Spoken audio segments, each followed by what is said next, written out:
Assalamualaikum warahmatullahi wabarakatuh. Perkenalkan, nama saya Clarissa Erianto Putri, NIM 123. Di sini saya akan menjelaskan tentang pengertian hadis sahih.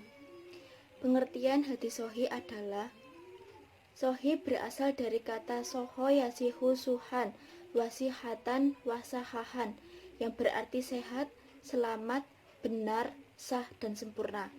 Maka secara bahasa hadis sahih berarti hadis yang benar, hadis yang sah, dan hadis yang sempurna.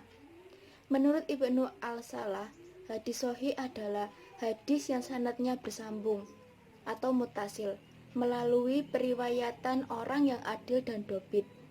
Dari orang yang adil dan dobit sampai akhir sanad tidak ada kejanggalan dan tidak berilat. Menurut Imam Al-Nawawi, hadis sahih adalah hadis yang bersambung sanadnya, diriwayatkan oleh perawi yang adil lagi dobit, tidak syadz dan tidak berilat.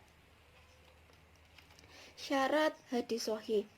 Berdasarkan beberapa definisi hadis sahih, maka sebagaimana dikemukakan oleh para ulama, diketahui ada 5 syarat yang harus dipenuhi. Di antaranya, yang pertama, sanadnya bersambung. Maksudnya adalah bahwa tiap-tiap perawi dalam sanad hadis menerima riwayat hadis dari perawi terdekat sebelumnya. Keadaan itu berlangsung demikian sampai akhir sanad dari hadis itu. Yang kedua, rawinya bersifat adil. Pengertian adil dalam bahasa adalah seimbang atau meletakkan sesuatu pada tempatnya, lawan dari zalim. Peristiwa bersifat dobit secara bahasa. Dobit berarti yang kokoh, yang kuat, yang tepat, yang hafal dengan sempurna. Yang keempat, tidak terjadi kejanggalan atau syadz. Maksudnya, syadz atau syudzuz, jamak dari syadz, adalah hadis yang bertentangan dengan hadis lain, yang lebih kuat atau lebih sikoh. Yang kelima, tidak terjadi ilat atau ghair mu'allal. Ilat berarti sebab yang tersembunyi yang merusakkan kualitas hadis. Keberadaannya menyebabkan hadis yang pada lahirnya tampak berkualitas sahih menjadi tidak sahih. Macam-macam hadis sahih. Para ulama ahli hadis membagi hadis sahih kepada 2 bagian, yaitu sahih li zatihi dan sahih li ghairihi. Hadis sahih li zatihi atau sahih dengan sendirinya ialah hadis yang dirinya sendiri telah memenuhi kriteria kesahihan sebagaimana disebutkan dan tidak memerlukan penguat dari yang lainnya. Yang kedua, hadis sahih li ghairihi atau sahih karena yang lain, yaitu hadis yang tidak memenuhi secara sempurna syarat-syarat tertinggi dari sifat sebuah hadis makbul. Dalam pengertian lain, hadis sahih li ghairihi yaitu jadi hadis sahih li ghairihi semestinya sedikit tidak memenuhi persyaratan hadis sahih. Ia baru sampai tingkat hadis hasan, karena di antara perawi ada yang kurang sedikit hafalannya dibandingkan dengan hadis sahih. Tetapi karena diperkuat dengan jalan atau sanad lain, maka naik menjadi sahih li ghairihi. Sekian dari presentasi saya akhiri. Wassalamualaikum warahmatullahi wabarakatuh. Assalamualaikum warahmatullahi wabarakatuh. Saya Siti Horiyatul Maulana. Di sini saya akan menjelaskan tentang tingkatan hadis sahih. Yang pertama, asah al-sanid yaitu rangkaian sanad yang paling tinggi derajatnya, seperti periwayatan sanad dari Imam Malik bin Anas dari Naf Maula budak yang telah dimerdekakan dan Ibnu Umar. Abu Abdillah Al-Hakim mengatakan bahwa dasar penetapan asa al-sanid ada yang mengkhususkan sahabat tertentu, ada yang mengkhususkan daerah tertentu. Yang kedua, Ahsan al-sanid yaitu rangkaian sanad hadis yang tingkatannya di bawah dari ahsan, seperti hadis yang diriwayatkan oleh Hamad bin Salamah dari Sabit dan Anas. Yang ketiga, atafal al-sanid yaitu rangkaian sanad hadis yang tingkatannya di bawah dari ahsan al-sanid, seperti hadis riwayat Suhail bin Abu Saleh dari ayahnya dari Abu Hurairah.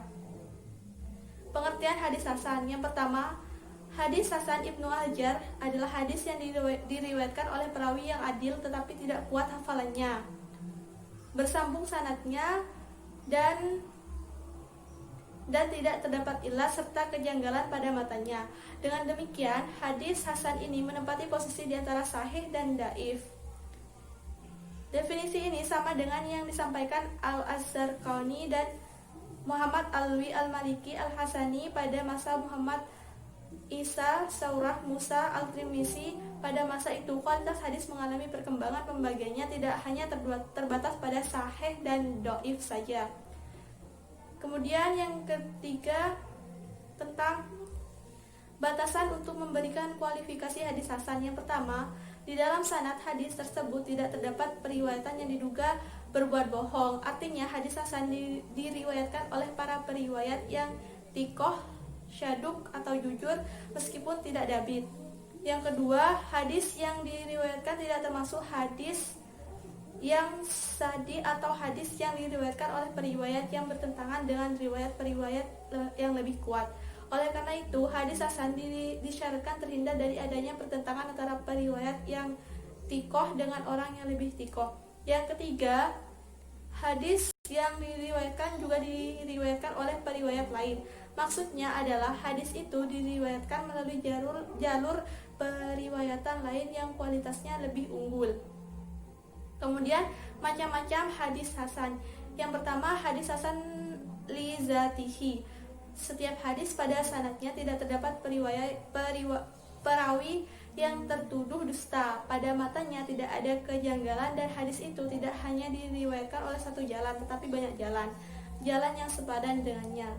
Yang kedua, hadis hasan li ghairihi. Hadis hasan yang tidak memenuhi persyaratan hadis hasan secara sempurna atau pada dasarnya hadis tersebut dhaif. Akan tetapi karena sanad atau matan lainnya menguatkannya atau syahid atau mutabi, maka kedudukan hadis dhaif naik menjadi hadis hasan li ghairihi. Sekian penjelasan dari saya. Wassalamualaikum warahmatullahi wabarakatuh. Assalamualaikum warahmatullahi wabarakatuh. Nama saya Nurul Solehah akan menjelaskan suatu hadis dinilai hasan apabila memenuhi kategori berikut, yakni 1. Sanadnya memenuhi matan, tidak mengandung zat. 2. Sanad dan matannya tidak mengandung ilah. Yang ketiga, sanadnya bersambung atau ittisal. Yang keempat adalah periwayatnya adil. Dan yang kelima adalah ada periwayat yang memiliki hafalan tidak terlalu kuat atau dabit al-tankis. Yang selanjutnya adalah pengertian hadis dhaif. Pengertian hadis dhaif, kata dhaif menurut bahasa yang berarti lemah sebagai lawan dari qawi yang kuat. Sebagai lawan dari sahih, kata dhaif secara bahasa berarti hadis yang lemah, yang sakit atau yang tidak kuat. Secara terminologis, para ulama mendefinisikan secara berbeda-beda, akan tetapi pada dasarnya mengandung maksud yang sama. Pendapat Al-Nawawi yaitu hadis yang di dalamnya tidak terdapat syarat-syarat hadis sahih dan syarat-syarat hadis hasan. Yang selanjutnya adalah pembagian hadis dhaif. Yang pertama adalah dhaif dari sudut sandaran matannya yang terbagi menjadi dua, yaitu hadis mauqut dan hadis mauqtu. Yang kedua adalah dhaif dari sudut matannya, yaitu hadis syadz.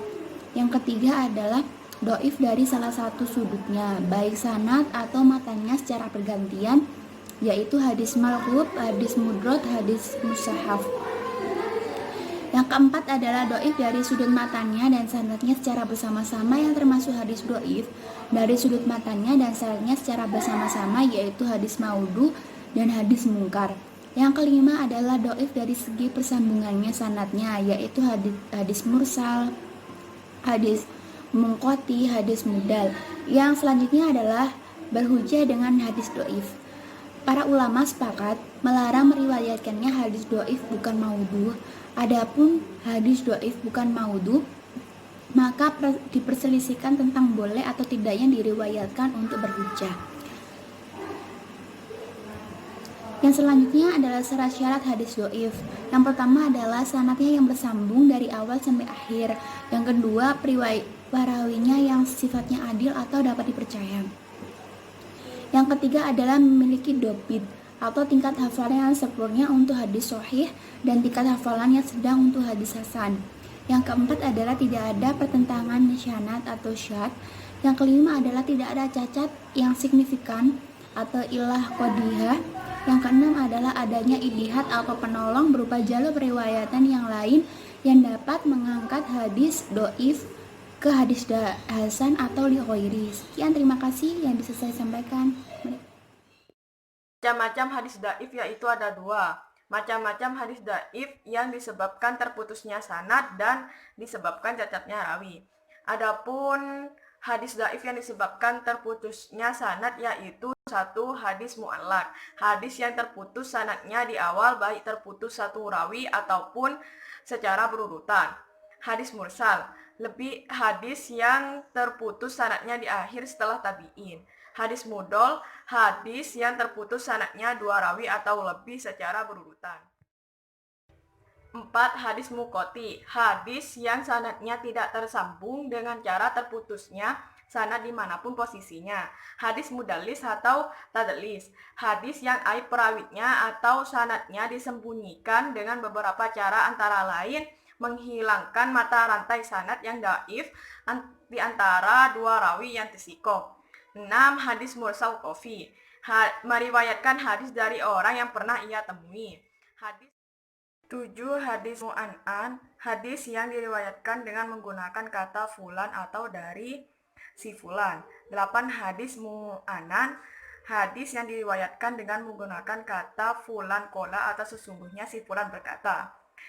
Adapun macam-macam hadis yang disebabkan cacatnya rawi yaitu hadis maudhu, hadis palsu, imitasi yang disanadkan kepada Nabi dari periwayat perawi yang dusta, hadis matruk atau hadis yang diriwayatkan oleh perawi yang dituduh berdusta. Hadis munkar, hadis yang diriwayatkan oleh perawi yang banyak salah dan lupa. Hadis mu'alal, hadis yang terdapat cacat yang signifikan atau ialah yang dapat menghilangkan kesohihan hadis. Hadis mudrok, hadis yang matan atau redaksi hadisnya diubah atau disisipi lafaz lain. Hadis maklub, hadis yang sanad atau matanya diganti dari awal ke akhir atau sebaliknya. Hadis majhul, hadis yang perawinya tidak diketahui namanya atau status keadaannya. Hadis bid'ah atau hadis yang diriwayatkan perawi yang aliran atau keyakinannya berseberangan dengan aliran ahlu sunnah wal jamaah. Hukum mengamalkan hadis dhaif, yaitu menurut Imam Syamsuddin bin Abdurrahman Al-Qawi, murid dari Hafidz Ibnu Hajar Al-Asqalani, menyebutkan tiga mazhab dalam mengamalkan hadis dhaif. Antara lain, 1. Boleh mengamalkan hadis dhaif secara mutlak, baik dalam lafaz amal maupun dalam hukum syariat halal, haram, wajib, dan lain-lain. 2. Boleh dan sunnah mengamalkan hadis dhaif dalam hal fadil, amal, zuhud, nasihat, dan kisah-kisah. 3. Tidak boleh mengamalkan hadis dhaif secara mutlak, baik dalam hal lafaz al-amal maupun dalam hukum syariat.